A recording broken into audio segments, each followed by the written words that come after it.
बिस्मिल्लाहिर्रहमानिर्रहीम। अस्सलाम वालेकुम नाज़रीन, आप देख रहे हैं न्यूज़ पाकिस्तान नेटवर्क का प्रोग्राम A to Z। मैं हूं आपका मेज़बान सालिक मजीद।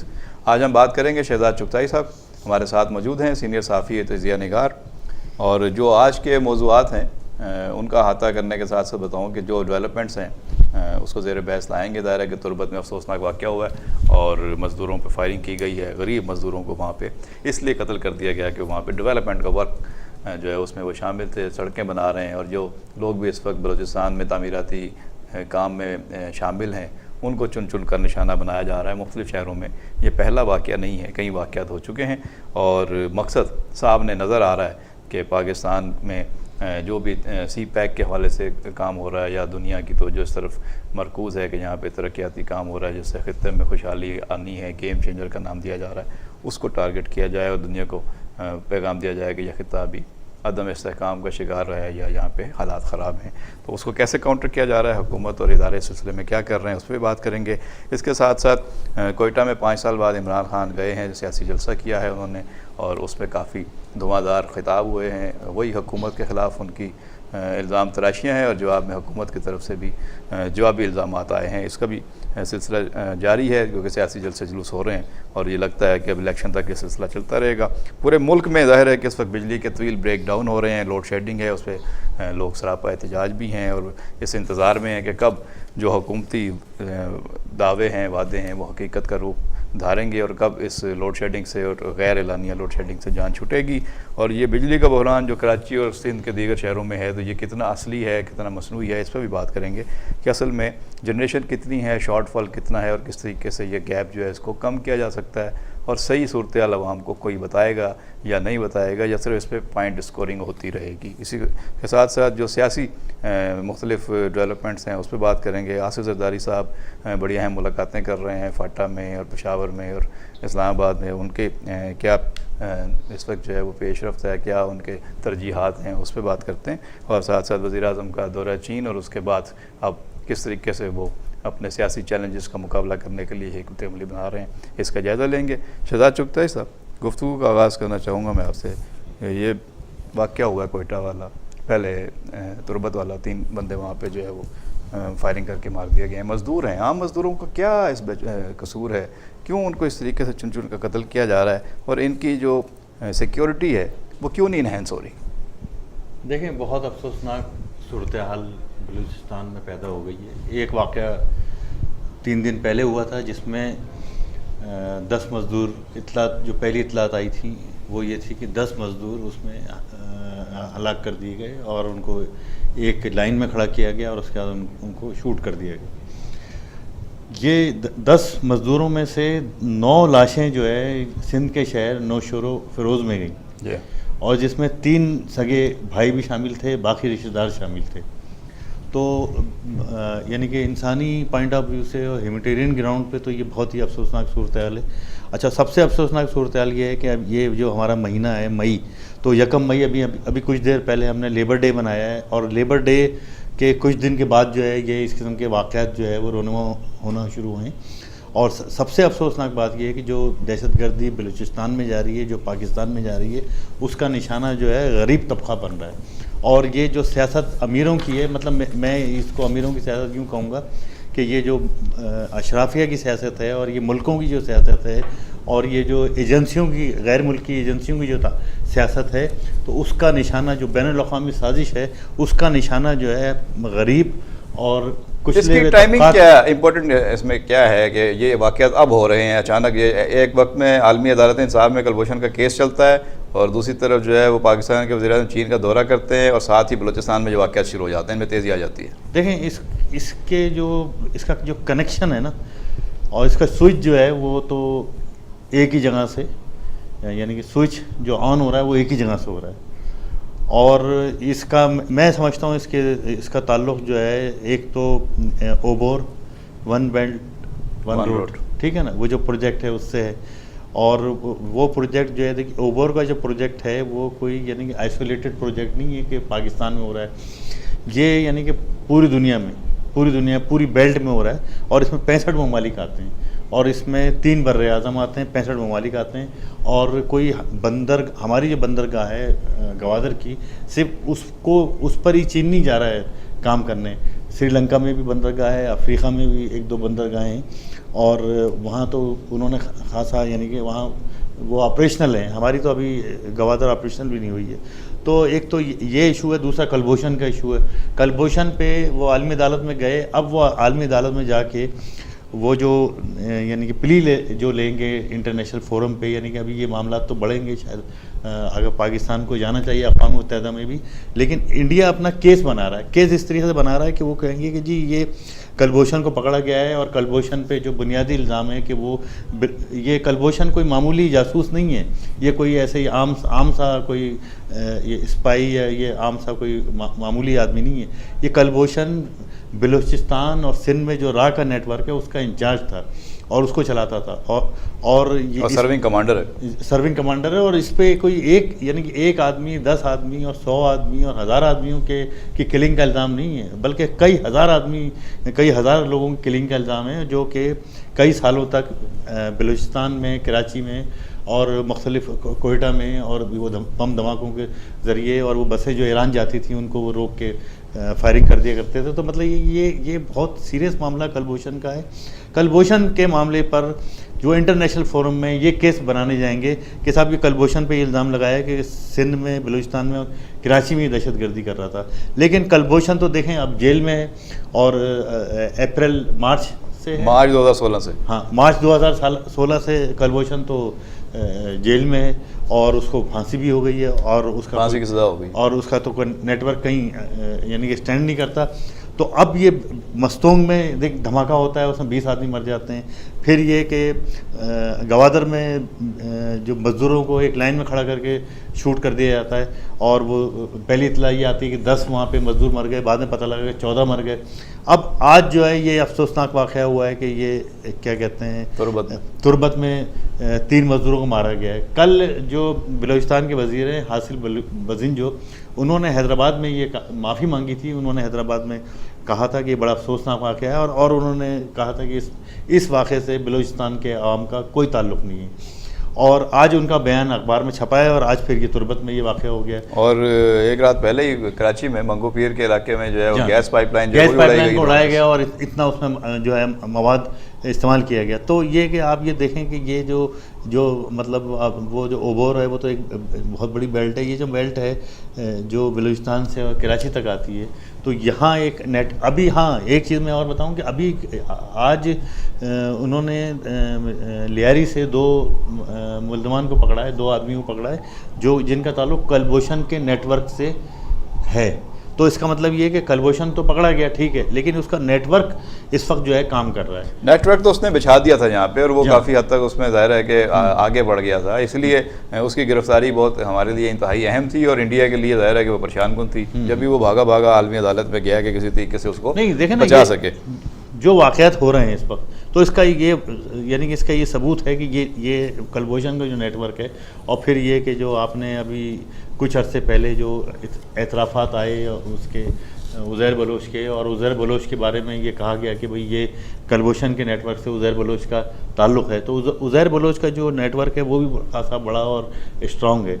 और आपको याद होगा कि जब से लियारी गैंगवार को खुली छूट दी गई और इनको जो है क्या कहते हैं काम करने का मौका दिया गया, तो उसके बाद ये हुआ कि ये जो कराची में बम धमाके बहुत ज़्यादा जो थे ना, वो कौन से एक वो जो खास क्रैकर्स जो फेंके जाते थे, ये ख़ास बम का वो नाम भी होता था।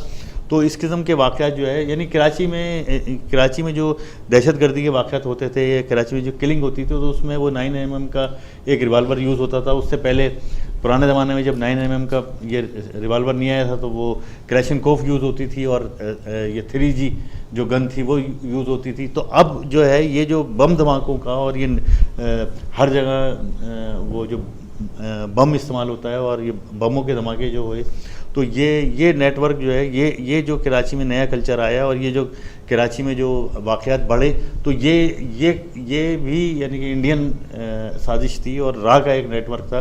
जो कि कोयटा से लेकर और कराची में काम कर रहा था, और कराची में खौफ और फैलाने के लिए उन्होंने ये बहुत ज़्यादा क्रैकर मारे और बम धमाके। ये जो लियारी से लोग पकड़े गए हैं जिनका आप जिक्र कर रहे हैं, इनके बारे में भी पुलिस की इब्तदाई रिपोर्ट यही है कि ये कराची में अहम शख्सियात को निशाना बनाना चाहते थे और इनको ये टारगेट दिया गया था। तो जाहिर है कि ये तो बहुत सारे हिसास मकामात भी हैं और बहुत से ऐसी शख्सियात भी हैं जिनको टारगेट लिस्ट में रखा गया है। माजी में भी इस तरह के थ्रेट्स आते रहे हैं। क्या लगता है कि नेटवर्क अभी मौजूद है या बिल्कुल अब आखिरी दम हम पे है, उसके आखिरी सांस हैं और हमने जो है वो कुलभूषण को पकड़ लिया, उसके बहुत सारे लोगों को पकड़ लिया और अब ये नेटवर्क ख़त्म हो जाएगा, या अभी भी आप समझते हैं कि ये इस तरह के वाक़यात होते रहेंगे? देखें, ये एक नफसियाती जंग मैं समझता हूँ कि पाकिस्तान पे मुसल्लत की गई है और पाकिस्तान पे दबाव जो है वो चारों तरफ से बढ़ाया जा रहा है। आपको याद होगा कि कुछ अरसे पहले अफगानिस्तान, देखें अब मरकज़ कहाँ पे है यानी दहशतगर्दी, तखरीबकारी का मरकज़ जो है इस वक्त आप देखें कि बलूचिस्तान पे उन्होंने फोकस किया हुआ है और बलूचिस्तान पे प्रेशर डाला जा रहा है। जो अफगानिस्तान में हमला किया वो भी बलूचिस्तान पे उन्होंने चमन के रास्ते में हमला किया। बॉर्डर तो अभी बंद है। जी हाँ, तो वहाँ पे हमला अफगानिस्तान ने किया, पाकिस्तान पे प्रेशर डाला। उसके बाद फिर ईरान का एक बयान आया, ईरान के आर्मी चीफ का एक बयान आया, ठीक है, कि उन्होंने कहा जी हम पाकिस्तान, ईरान की तरफ से भी प्रेशर आ गया। प्रेशर तो डाला ना उन्होंने।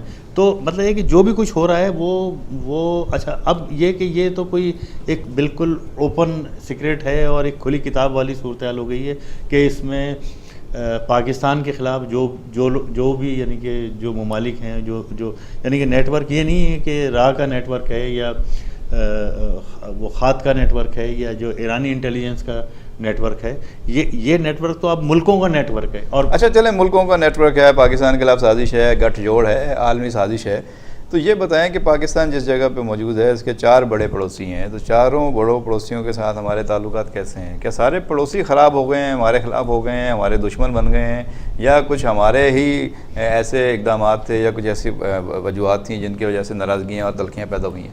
देखें, ये ना इसमें ना कोई हमारा कसूर है और ना ये है कि हम कोई अच्छे पड़ोसी, ये बात भी दुरुस्त नहीं है कि हम अच्छे पड़ोसी नहीं हैं। हम बहुत अच्छे पड़ोसी हैं और बहुत अच्छे पड़ोसी रहे हैं और अब भी हैं। इसमें कसूर पाकिस्तान का नहीं है। देखें, इसमें कसूर जो है वो पाकिस्तान का इतना कसूर हो सकता है कि पाकिस्तान बहरहाल एक गरीब मुल्क है और इंडिया एक बहुत बड़ा मुल्क है। उसके अब जैसे कि आप अगर अफगानिस्तान की बात करें तो अफगानिस्तान में अमेरिका जो है $23 अरब, यानी कि अफगानिस्तान में अब इंडस्ट्री है, वार इंडस्ट्री है अमेरिका अफगानिस्तान में। पहले सोवियत यूनियन आया, उसने आके वहाँ पे पैसा लगाया, भले वो जंग की शक्ल में, वो एक सनत है। तो अब उस सनत में यानी कि वहाँ के जो लोग हैं और जो वहाँ के वार लॉर्ड हैं उनको बहुत फ़ायदा हो रहा है और वो उनको अरबों डॉलर मिल रहे हैं। अब 23 अरब रुपये तो आपको अमेरिका, $23 अरब अमेरिका दे रहा है, उसके बाद 5-6 अरब डॉलर जो है ना वो इंडिया दे रहा है। तो अब इतना पैसा वहाँ पे यानी कि कोई 27-28 अरब डॉलर जो है वो वहाँ की वार इंडस्ट्री में खर्च हो रहा है अफगानिस्तान में। तो मैं समझता हूँ कि अफगानिस्तान के अवाम भी और अफगानिस्तान के वार लॉर्ड भी, सियासतदान भी और वहाँ जो भी ग्रुप्स है वो कभी भी नहीं चाहेंगे कि ये जंग, उनकी तो लॉटरी लगी हुई है, उनकी तो लॉटरी पैसे आ रहे हैं, डॉलर आ रहे हैं। अच्छा, फिर उनको वीज़ा ही मिल रहे हैं, अमेरिका के वीज़े भी ओपन है उनके लिए, जर्मनी के भी, यूरोप के भी, यूरोपीय यूनियन के भी। तो कहने का मकसद ये कि ये जो आपका मुकाबला, यानी कि इंडिया कोई दौलतमंद मुल्क तो नहीं है, लेकिन ये इंडिया के पास यानी कि पैसा बहुत है और वो डिफेंस पे बहुत ज़्यादा उनका बजट है। तो वो सारा बजट जो है वो जब वो झोंकेंगे तो ये छोटे ममालिक होते हैं, जैसे बांग्लादेश है वो एक गुलाम मुल्क है, बांग्लादेश पे पैसा खर्च करते हैं और जैसे वो चाहते हैं बांग्लादेश वैसे यानी कि गुलाम तो नहीं है, कठपुतली बना रहा है, नहीं, मायदा है उनका। यानी कि एक 25 जब ये साने सखोते ढाका हुआ तो बाकायदा इंडिया से बांग्लादेश का एक माहिदा हुआ था, 25 साल माहिदा था। उस माहिदे के तहत बांग्लादेश को पाकिस्तान से तिजारत करने की इजाज़त भी नहीं है। पाकिस्तान से बार्टर उनकी जो तिजारत, छोटे मुल्कों को इस तरीके से उसने अपने शिकंजे में जकड़ा। तो मतलब मैं एक मिसाल बता रहा हूँ कि मतलब कि कितना महकूम मुल्क है। एक ट्रैफिक हादसा हुआ कराची में और उसके बाद से कंट्रोवर्सी चल रही है, नहीं पता चल रहा कि कत्ल करने वाला ये बंदा ड्राइवर कौन था जो नशे की हालत में गाड़ी चला रहा था। कहा जा रहा है कि ये उसने नशे की हालत में गाड़ी इस तरह टकराई कि मोटरसाइकिल वाले की मौत वाक़या हो गई और ये कत्ल है और इसकी ना FIR दर्ज हो रही है, ना इसमें जो है वो मज़लूमों को इंसाफ मिल रहा है। और एक वीडियो है इस सिलसिले में, जिसमें आपको अंदाज़ा होगा कि जिस गाड़ी ने टक्कर मारी है उसको पुलिस किस तरीके से मंजर से हटाकर उसको महफूज मुकाम पर ले जाने की कोशिश कर रही है। आइए देखते हैं वीडियो क्लिप और इस पर बात करते हैं।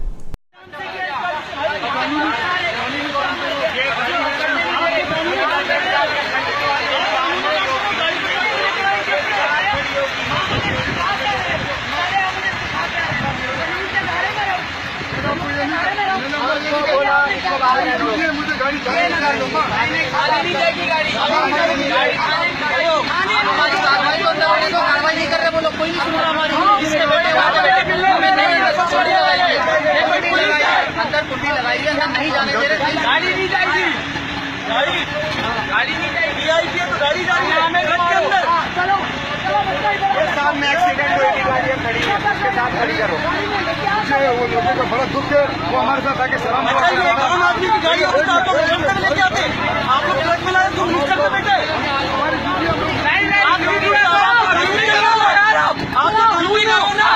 ड्यूटी है तो ड्यूटी करो। आप हमारे बारे में ड्यूटी करो,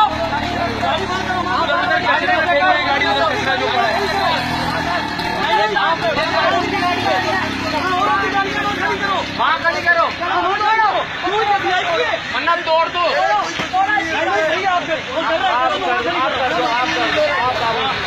आप इधर खड़े हो, औरों की गाड़ियाँ ये वीआईपी है, इनको ट्रक में लेकर इनको अंदर। कानून का काम कर रहे हो, कानून का काम कर रहे होता अब तक तो इंसाफ का मिल जाता। 12:30 बजे से खड़े हुए ये बोलते कानून कानून। क्या तमाशा कर रहे हो आप लोग? करो ना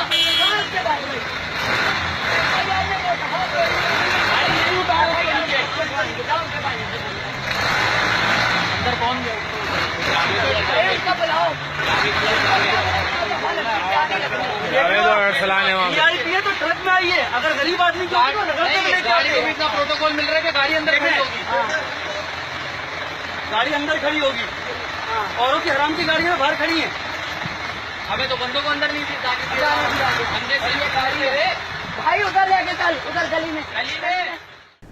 जी नाज़रीन, आपने वीडियो क्लिप देखा। शहजाद चुगताई साहब, ये वाक़या है क्लिफ्टन में एक ट्रैफिक हादसे का। कहा गया है कि जी एक ताकतवर बासर शख्सियत है जिसका बेटा ये गाड़ी चला रहा था और नशे की हालत में था और उसके साथ उसका कोई दोस्त भी था और ये मोटरसाइकिल सवार जो है इसकी डेथ हो गई है। अब इसकी तहकीकात होनी चाहिए। तहकीकात को दबाने की या इस वाक़े को बिल्कुल जो है वो सरखाने में डालने की कोशिश की जा रही है। और ये वीडियो आई है, इससे आपको अंदाज़ा हो सकता है कि लोग कितने मुश्तिल हैं, कितने उनके जज्बात भड़के हुए हैं। लोग चाहते हैं कि भाई असल जो भी ज़िम्मेदार है उसको सज़ा मिलनी चाहिए।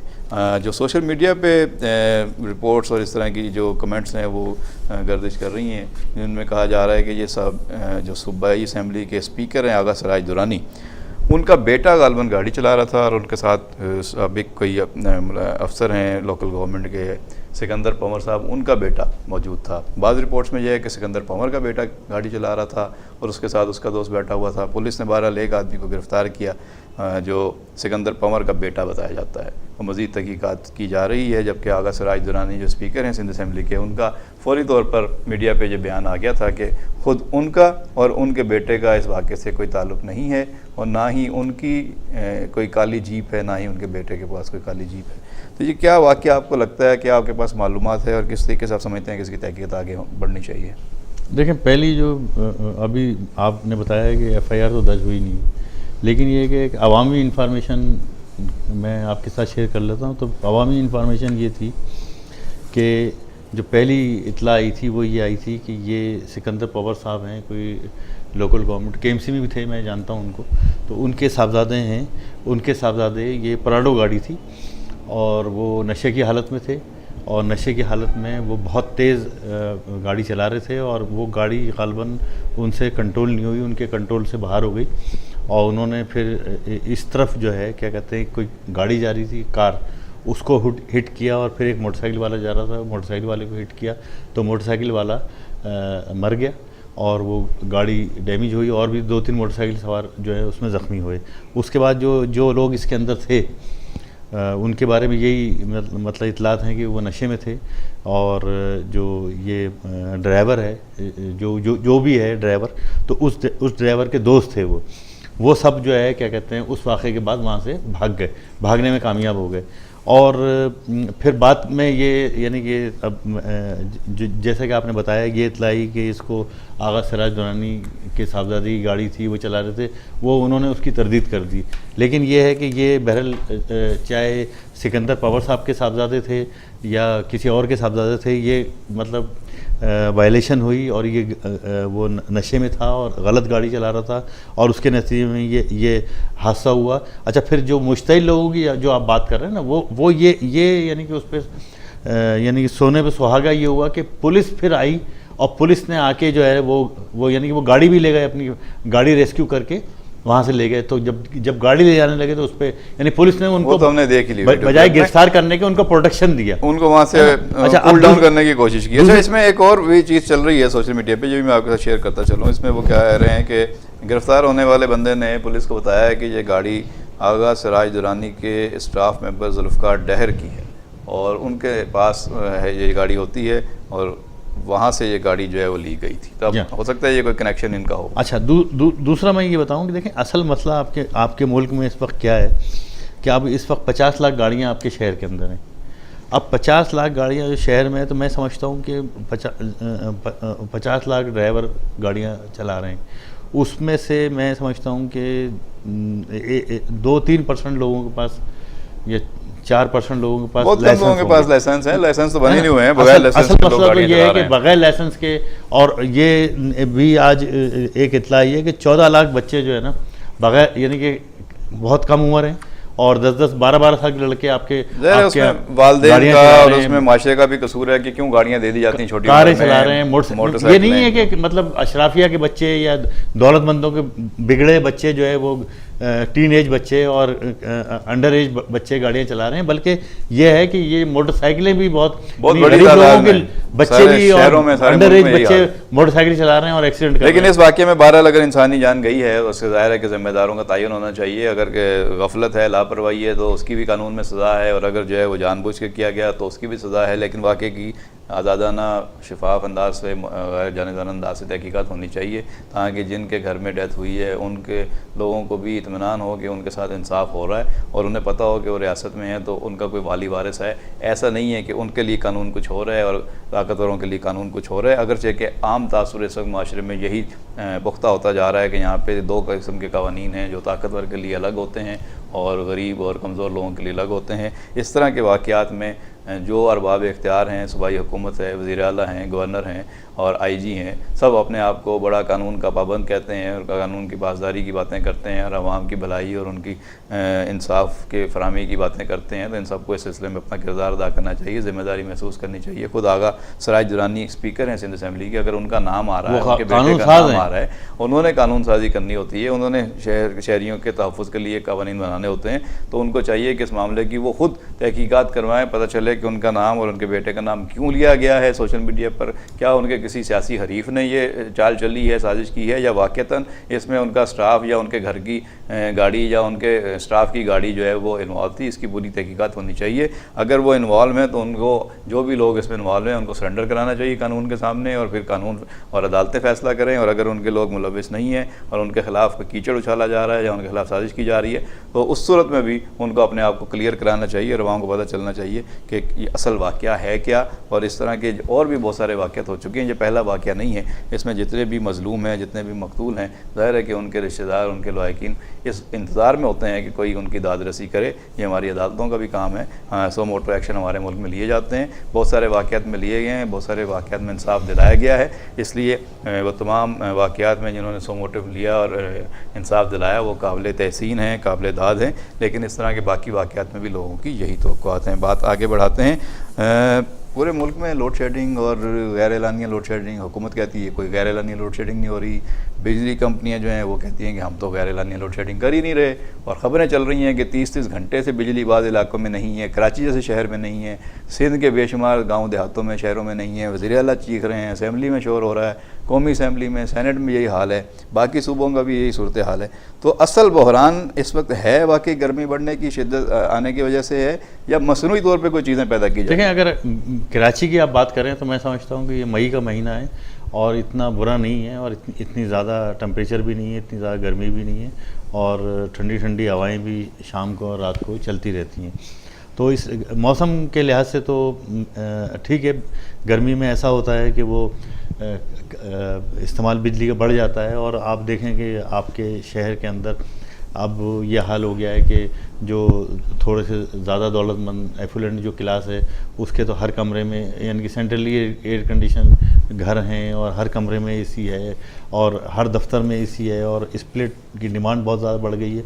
तो बिजली की यानी कि ये जो डिमांड है वो तो गर्मियों में बढ़ जाती है, लेकिन मैं नहीं समझता कि इतनी ज़्यादा बढ़ गई है कि जो क्राइसिस है उसका जो स्केल है वो बहुत ज़्यादा है। अब आप ये देखें कि यानी कि 3 हफ्ते में कुछ 6 ब्रेकडाउन के वाक़यात हो चुके हैं, कि अब कल भी ब्रेकडाउन हुआ, फिर परसों भी ब्रेकडाउन हुआ, वो हफ्ते जो है क्या कहते हैं ट्रिपिंग हो गई, उससे पहले क्या कहते हैं बिन कासिम के बिजली घर ट्रिप कर गए। तो ये तकरीबन 1 हफ्ते से आपके यहाँ ट्रिपिंग जो है ना, और इसमें 3-4 बड़े जो हैं वो ब्रेकडाउन हुए हैं, जहाँ आधा शहर जो है वो डूब गया तारीकी में। जी। तो फिर अब मसला ये है कि ये यानी कि सबसे पहले तो इस बात की तहकीकात होनी चाहिए कि गर्मियाँ आते ही इस शहरियों को सज़ा कौन देता है, क्यों दी जाती है। तो मैं ये समझता हूँ कि इसमें पिछले मरतबा जब आपको याद होगा हीट स्ट्रोक कराची में आया था, और कोई 2000 आदमी जो है हीट स्ट्रोक से मर गए थे, और बिजली का क्राइसिस बहुत ज़्यादा था, वैसी ही सूरत हाल मैं देख रहा हूँ कि अब इस वक्त चल रही है। कि अब KSC का दावा ये है कि 63% शहर जो अभी परसों उन्होंने एक इलाका है गजराबाद, उसके बारे में उन्होंने दिया कि जी गजराबाद को भी लोड शेडिंग लेस कर दिया गया है, वहाँ लोड शेडिंग अब नहीं हो रही, और गजराबाद में ऐसे यानी सिस्टम बिछा दिया गया कि वहाँ बिजली की चोरी भी नहीं हो रही। तो 63% अब जब अभी कुछ अर्से पहले इसाखाबाद को उन्होंने कर दिया था कि जी वहाँ लोड शेडिंग नहीं होगी, और वहाँ बिलिंग बहुत अच्छी है, और वहाँ पे बिजली की चोरी भी नहीं होगी। तो मेरे कहने का मकसद ये कि आप ये सब इक़दाम तो करने जा रहे हैं, और 63% आपका शहर जो है इस वक्त लोड शेडिंग से एग्जेम्प्ट है, लेकिन दूसरी तरफ सूरत हाल क्या है कि जैसे कि मैं हसन स्क्वायर पे रहता हूँ, तो हसन स्क्वायर पे गुज़िश्ता 3-4 साल से लोड शेडिंग नहीं होती, इसलिए कि वहाँ बिलिंग सही है, बिजली की चोरी नहीं है।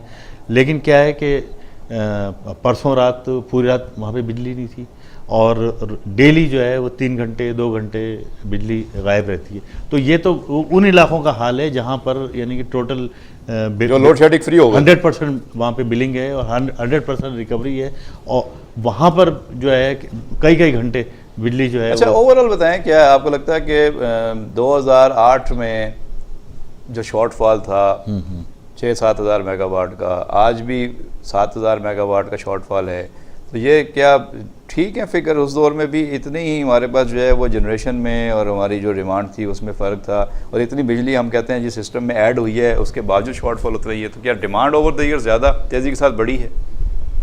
देखें, मैं एक 2008 की आपने बात की, तो मैं आपको बताऊं कि मैंने एक रिपोर्ट पढ़ी थी न्यूज़ अखबार में, उन्होंने उसका बड़ा अच्छा तज्ज़िया किया था। उन्होंने कहा था कि जो इस वक्त जो ग़ालिबन 10,000 मेगावाट उस वक्त बिजली अवेलेबल थी, तो उन्होंने कहा कि पिछले साल भी इतनी ही बिजली अवेलेबल थी, लेकिन कोई यानी कि लोड शेडिंग एक मिनट की लोड शेडिंग नहीं थी। और अब भी ये 10,000 मेगावाट यानी कि एक साल में कोई इतना ज़्यादा फ़र्क नहीं पड़ता डिमांड में, तो अब भी इतनी बिजली अवेलेबल है। लेकिन ये कि ये जो इतना बड़ा क्राइसिस पैदा हुआ, आपको याद होगा 2008 में कराची का क्या हाल था कि हर आप जहाँ से भी गुजरते थे वहाँ पे आग जल रही होती और लोग प्रोटेस्ट कर रहे होते थे और सड़कें ब्लॉक होती थी। शहजाद साहब, थोड़ी सी बात सियासतदानों की भी हो जाए। लोग कहते हैं, इल्ज़ाम तराशी करते हैं कि जी फ़लाँ हुकूमत बिजली नहीं बना के गई, ये नहीं बना के गए, एक दूसरे पे वो इल्ज़ाम तराशी करते रहते हैं। अब तो सूबाई मामला भी है बिजली बनाना, वफाक ने भी बिजली घर बनाने हैं, सूबों ने भी बिजली बनानी है, डैम बनाने की बातें भी की गई थी और नए मंसूबे लाने की बातें भी की गई थी। तो 4 साल गुजर गए हैं इस नए सेटअप को, जिसमें मुख्तलिफ सूबाई हुकूमतें हैं और वफाकी हुकूमत है। कितनी बिजली सिस्टम में आई है और कितने दावे जो थे वो हकीकत का रूप धार पाए हैं?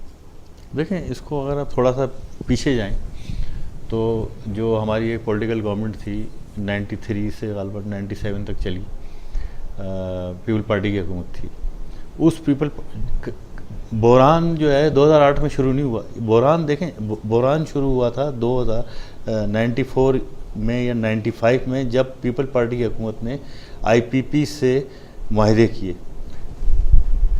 IPP से माहदे क्या थे कि माहदे ये थे कि भाई आप यहाँ आएँ, आपने पावर प्लांट लगाएं और फिर हम आपसे वो बिजली जो है हम ख़रीदेंगे, और अगर आप यानी कि अगर बिजली आपकी सरप्लस होगी तो भी हम आपको पेमेंट करेंगे, यानी कि आपको नुकसान नहीं होगा।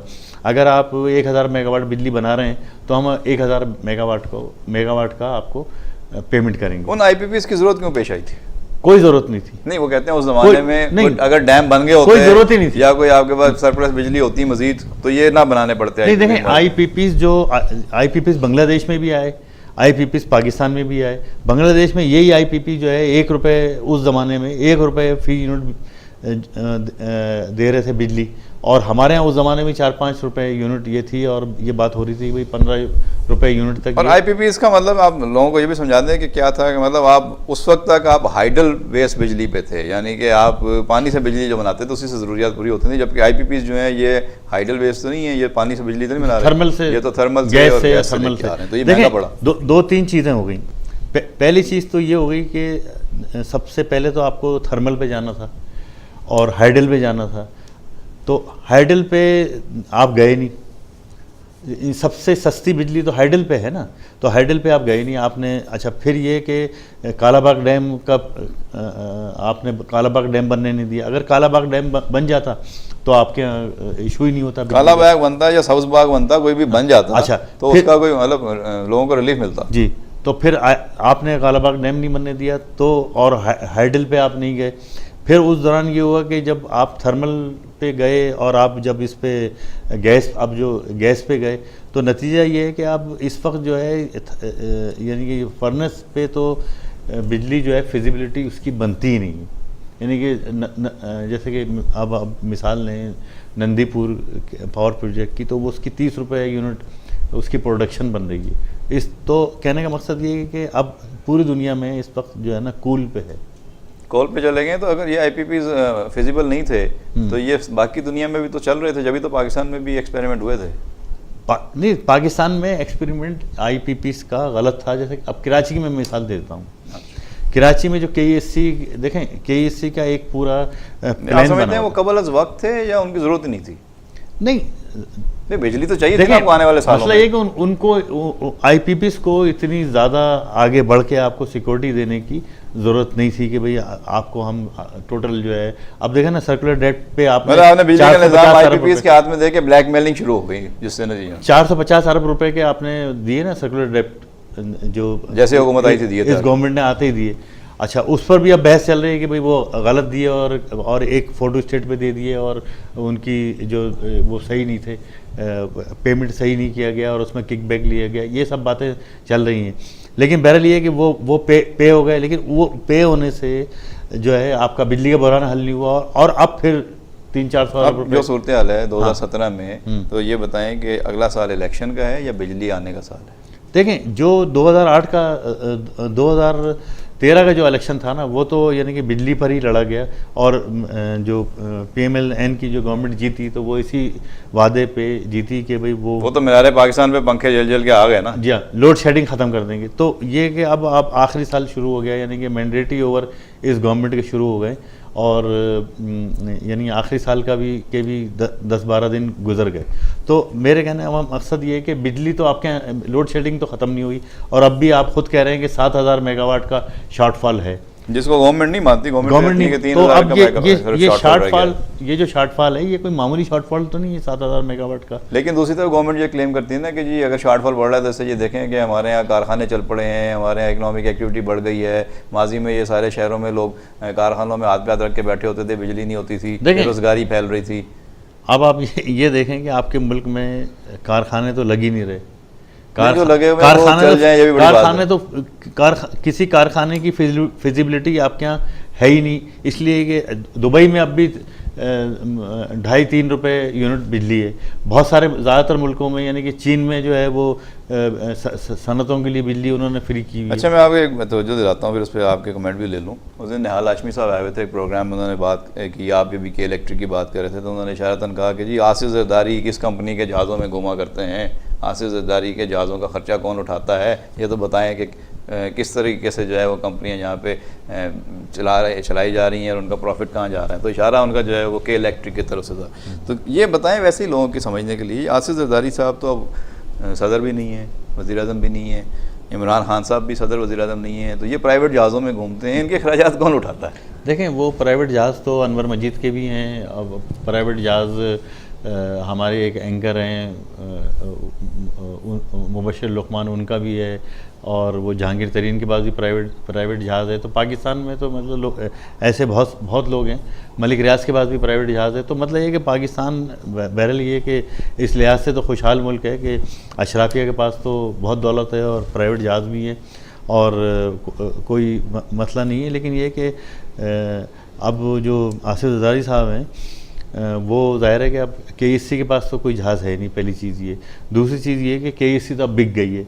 लेकिन ये भी देखें कितना बड़ा इस मुल्क के साथ नाइंसाफ़ी हुई है, फ़राड हुआ है कि 16 अरब रुपए में KSC आपने बेची और फिर उस कंपनी ने वो उस KSC को यानी वाइबल बनाया और उससे मुनाफा कमाया और फिर फिजिबिलिटी उसकी बनाई और वो बना के यानी काबिल अमल बना के उन्होंने 188 अरब में वो कंपनी बेच दी। तो पाकिस्तान में यानी कि अशराफिया के लिए तो यही बिजनेस बहुत प्रॉफिटेबल है। तो वो कहते हैं कि ये बेहतरीन मैनेजमेंट है, यही तो बिजनेस ट्रिक्स हैं हमारे पास, क्या हम जो है वो एक खसारे में चलने वाले इदारों को उठाते हैं, उनको सही करते हैं, रिस्ट्रक्चरिंग करते हैं या उनके फाइनेंशियल रिस्ट्रक्चरिंग करते हैं और उनको बेहतर बना के हम आगे। तो उससे देखें ना, उससे आपके मुल्क को तो कोई फ़ायदा नहीं हुआ, उससे आवाम को तो कोई फ़ायदा नहीं हुआ, आवाम को तो उससे नुकसान ही हुआ है और फ़ायदा ज़ाहिर है कि। अच्छा, एक और बात भी समझाएं, ये सियासी पार्टियों की फंडिंग का भी सिलसिला चलता रहता है, आप इतने अरसे से सारी चीज़ें कवर कर रहे हैं। सियासी पार्टियों की फंडिंग कैसे होती है और इसमें इलेक्शन कमीशन के जो रूल्स हैं बनाए हुए हैं वो कितने मौसर हैं और कितने बेअसर हो गए? कोई इलेक्शन कमीशन के कोई रूल्स नहीं है। सियासी पार्टियों को की फंडिंग यानी कि कोई मामूली मौक़ा नहीं है और मामूली बात नहीं है। आप ये देखें कि सियासी पार्टियों को मेनली जो फंडिंग होती है तो बाहर के मुल्कों से होती है और उन्हीं मुल्कों की तरफ की जानिब से होती है जो कि यहाँ पे जिनके स्टेक्स हैं। अच्छा, स्टेक्स किन मुल्कों के हैं? अब सऊदी अरब के हैं, अब UAE के हैं और ईरान के हैं और भी बहुत सारे यानी कि वहाँ के मुल्क हैं, फिर यूरोप के मुल्क हैं। कुछ मुल्कों के स्टेक्स तो बड़े ऑब्वियस हैं, सामने नज़र आ रहे हैं, आप कह सकते हैं, बात हो सकती है। कुछ ऐसे भी हैं जो हिडन है। तो पाकिस्तान को देखें ना, अब पाकिस्तान भी यानी कि बांग्लादेश में जब इलेक्शन होते हैं तब पाकिस्तान वहाँ भी सरमायाकारी करता है। वहाँ के इलेक्शन में पाकिस्तान की कोशिश होती है कि वहाँ पर बांग्लादेश में जैसे खालिदा ज़िया जो है प्रो पाकिस्तान है, तो पाकिस्तान की कोशिश होती है कि खालिदा ज़िया वहाँ पे पावर में आ जाए। पाकिस्तान की कोशिश श्रीलंका में भी होती है कि हमारे कोई अखलाकी हिमायत तो हो सकती है, इसमें सरमायाकारी क्या होगी? सरमायाकारी ये होती है ना कि वहाँ पे वो जो सियासतदान हैं, उन जो यानी कि पाकिस्तान के हामी सियासतदान हैं या पाकिस्तान के वहाँ के सियासतदानों को पाकिस्तान। लेकिन इस पूरी गुफ्तगू में मतलब ये कहना है कि इलेक्शन कमीशन जो है वो बेबस है या वो बेअसर है? वो इलेक्शन कमीशन कुछ नहीं कर सकता। देखें, ये तो यानी कि सियासतदानों के पास और सियासी पार्टियों के पास 2013 में 500 अरब रुपए के जो है वो बास पार्टियों को फंड मिले और उन्होंने 500 अरब में से 5 अरब भी खर्च नहीं किए, 5 करोड़ खर्च नहीं किए, फंड देने वालों पैसे खर्च नहीं किए। फंड देने वालों को पब्लिक के सामने नहीं लाया जाना चाहिए कि फंड दे कौन रहा है। वो सारे पैसे खा गए और उन्होंने जो टिकट होल्डर थे उनसे ही पैसे लिए टिकट देने के और बाहर से भी उनको पैसे मिले इलेक्शन लड़ने के लिए और वो इलेक्शन भी जीत गए। अच्छा, ये बताएं, अभी बात हो रही थी कि कानून कितना जो है वो ताकतवर है, डबल स्टैंडर्ड है, कानून ताकतवर के लिए कुछ हो रहा है और कमज़ोर के लिए कुछ हो रहा है। इमरान खान साहब हैं, ताहिरुल कादरी साहब हैं, डॉक्टर फारूक सत्तार हैं, अदालतों को मतलूब हैं मुख्तलिफ मुकदमात में, बार बार इनके वारंट जारी किए गए हैं, पुलिस को कहा गया है इनको गिरफ्तार करके लाएँ और ये सुप्रीम कोर्ट में भी ये लोग पेश होते रहे हैं, इनके केसेस चलते रहे हैं। हाँ साहब तो हर हेयरिंग पे जाते थे, तो क्या वजह है कि क्यों नहीं फिर इनको गिरफ्तार किया जा सकता? इसमें पुलिस जो है वो उनको नज़र नहीं आते। अब अदालत ने रेंजर से कहा है कि जी डॉक्टर फारूक सत्तार को गिरफ्तार करके पेश किया जाए, पुलिस तो नाकाम हो गई है। तो ये लोगों को खुद अदालतों में पेश नहीं होना चाहिए? कानून का दर्स भी देते हैं सारे दिन। बिल्कुल ये इनको जाना चाहिए और क्या कहते हैं अदालतों में पेश होना चाहिए। और मैं नहीं समझता कि डॉक्टर फारूक सत्तार या एमकेएम के दूसरे रहनुमा या इमरान खान वो अदालतों में पेश क्यों नहीं हो रहे। अब अदालत ने फाइनली डीजी रेंजर को कहा है कि फारूक सत्तार और इनके साथियों को जो भी अदालत को मतलूब है इनको गिरफ्तार करके आप कोर्ट में पेश करें। तो अब ये भी सुना है कि वो मतलब एमकेएम ने फैसला किया है हिफाजती जो ज़मानत प्रोडक्टिव जो बेल होती है वो उन्होंने लेने का फ़ैसला किया है और तय किया है कि भाई वो हिफाजती ज़मानत इस केस में वो ले लेंगे और कोर्ट में भी पेश होंगे। तो मतलब ये कि जब आप देखें जो कानून का दर्ज जो है हमारे यहाँ कौन देता सबसे ज़्यादा देता है? सियासी कायदीन दे रहे होते हैं। तो जितने भी सियासी कायदीन हैं, जितनी जमातों के रहनुमा हैं, वही आवाम को ही दर्ज देते हैं कि भाई आप कानून की पासदारी करें, कानून की बालादस्ती कायम करें। अदालती अहकामात का मजाक उड़ाया जा रहा है और उस पर हुकूमत भी जो है वो खामोश तमाशाई बनी हुई है। हुकूमत को तो रिट कायम करनी चाहिए इदारों की, और उसको अगर कोई मतलूब है तो उसको पकड़ के अदालत के सामने पेश करना चाहिए। ये लें जी बंदा आ गया जिसको आपने बुलाया था, अब अदालत फैसला करे उसके बारे में। शेख रशीद साहब ने फिर कह दिया जी कोयटा में कि जी नून लीग के सियासी दिन गिने जा चुके हैं नवाज शरीफ के, और नून लीग का सियासी जनाजा ज़रूर निकलेगा। ये क्या लग रहा है आपको? वो तो देखें ये शेख साहब तो ये आज 4 साल और कितने दिन हो गए, आज 19 तारीख है, तो 4 साल और 8 दिन हो गए हैं आज इलेक्शन के हवाले से इस हुकूमत को आए हुए, है ना। 11 इलेक्शन हुए 11 मई 2013 को इलेक्शन हुए थे, तब से वो यही कह रहे। तो अब आज जो है 19 मई 2017 हो गई और 2018 में इलेक्शन होंगे। तो अब इतना अरसा हो गया इलेक्शन हुए और पहले दिन से जो शेख साहब हैं उनका यानी कि स्टेटमेंट चेंज ही नहीं हुआ आज तक। जो उनका जो पहले दिन बयान था वही तो मतलब ये उनको मुबारकबाद देनी चाहिए कि भाई वो डटे हुए अपने बयान पे। और वो जब ये पनामा केस था तो उन्होंने कहा जी इसमें जनाजा निकलेगा और उसमें जनाजा निकलेगा, तब वो सियासी जनाजे के इंतज़ार में बैठे हैं। और मैं समझता हूँ कि हुकूमत अपनी टर्न पूरी करेगी। हुकूमत को तो वो तो सुहेल बड़ाइच ने सारे अवाम को दिखा दिया कि शेख रशीद साहब जो है सिर्फ लाल हवेली में नहीं रहते, बल्कि उनका एक बहुत ज़बरदस्त फतेह जंग में जो है फार्म हाउस भी है, जिसके अंदर उन्होंने सारी ख्वाहिशें पूरी की। उसके अंदर घर यानी कि उस फार्म हाउस के अंदर जो उनके वो ड्राइंग रूम और डाइनिंग रूम और जो बने हुए वो 17 लाख का एक कमरा है, जो उन्होंने यानी कि खुद शेख रशीद ने ये बात बताई। यानी कि ये किसी ने तो उन्होंने कहा मैं अपने शौक पूरे करता हूँ, उस पर मैं खर्चा करता हूँ। उन्होंने गार भी खुद डिजाइन करवा के गार उन्होंने बनाया हुआ है, चिड़ियाघर भी बनवाया हुआ है, पूल और नहर उसके अंदर है, मतलब जिंदा दिल इंसान चिड़ियाघर भी है, को एंजॉय कर रहे हैं। ये अलग बात है कि वो पब्लिक को यही गरीबों के निकलने वाला दुख दर्द में भी वो शरीक रहते हैं और पूरे जहान का दर्द भी उनके सीने में है। और माशाल्लाह चलें उनके फार्म हाउस में फिर इंशाल्लाह किसी दिन और बात करेंगे, और बाकी जो सियासी शख्सियात हैं वो क्या गुल खिला रही हैं और क्या वो अपनी ज़िंदगी को एंजॉय करने के लिए करती हैं, उस पर भी किसी दिन बात करेंगे।